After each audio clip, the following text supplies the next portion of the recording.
Over the last 7 years, I have traveled to some truly amazing places with some fantastic people.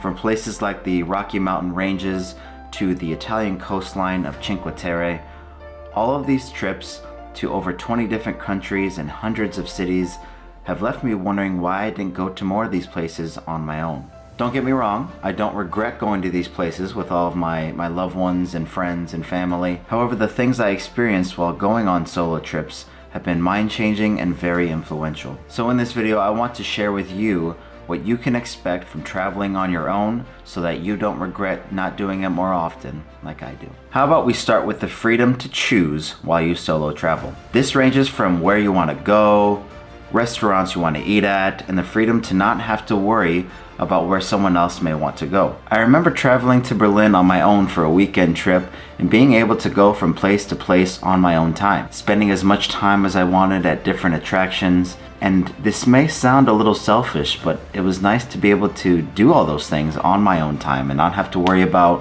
what someone else may have wanted to do and how much time they would have wanted to spend in these places. But it really allowed me to fully consume the experience for as long as I wanted to, which is really, really nice. To give you another example, I can remember recently being in Edinburgh, Scotland with my wife, my sister-in-law, and a good friend of ours.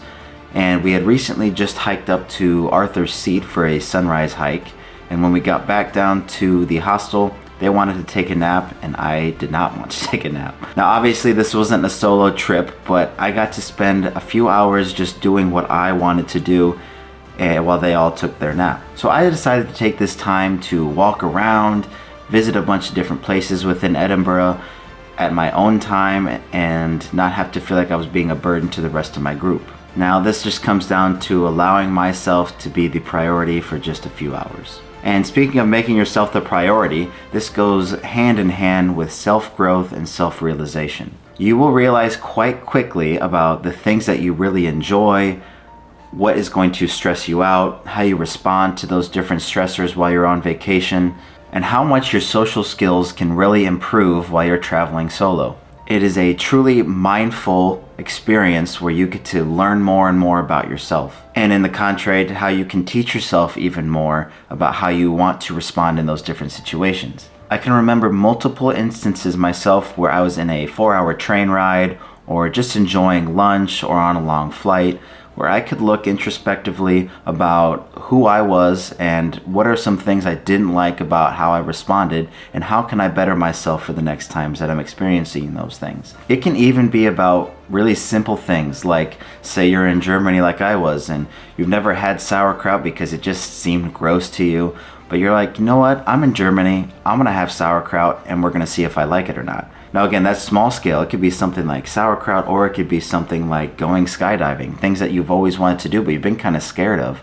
And so this traveling solo puts you in a position where you can push yourself to those limits and see if you really enjoy those things. Because who knows, you may end up loving it. I think one of my favorite things about traveling solo and why I wish I would have done it more is for how peaceful it is. Sure, as I mentioned, there's going to be stressful times while you're traveling solo, but I feel like the peacefulness is the second side of things that you don't really expect to see as often. I can remember walking through a park while I was in Germany and hearing the breeze hit the trees, hearing families playing in the background.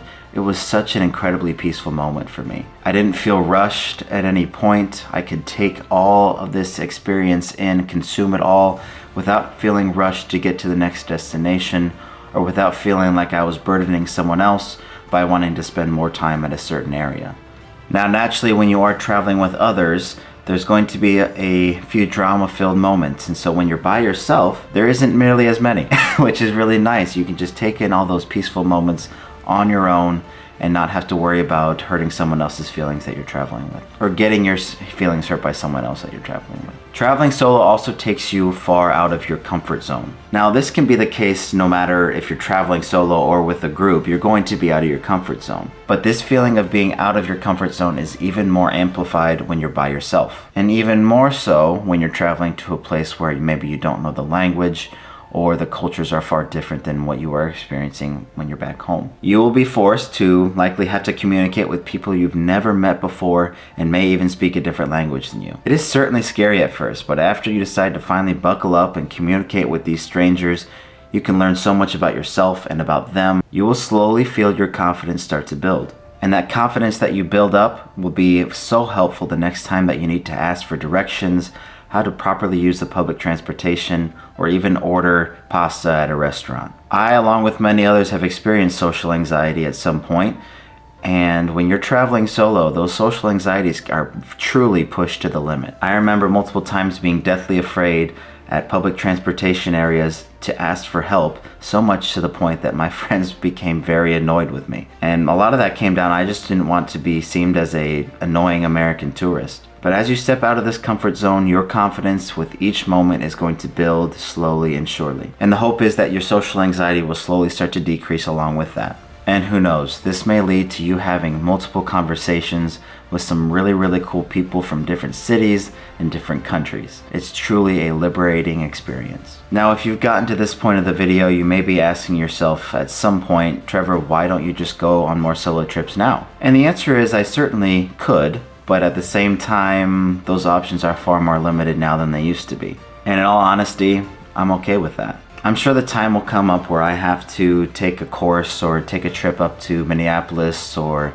go to Kansas City for a weekend, and that's cool and all. I'll get to experience those cities on my own while I'm taking whatever course I have to take. However, as for taking the big grand vacations and taking a couple weeks off to visit somewhere new like in Europe or Asia or wherever, those days have come to a close of me doing those on my own. But that leads to me having great opportunities with my wife or with my family to experience those times with them, because there still is a very cool side to traveling with your loved ones. So my hope through this video is that you feel called to book that trip that you've been wanting to book for a while, but no one's really been showing interest in going with you.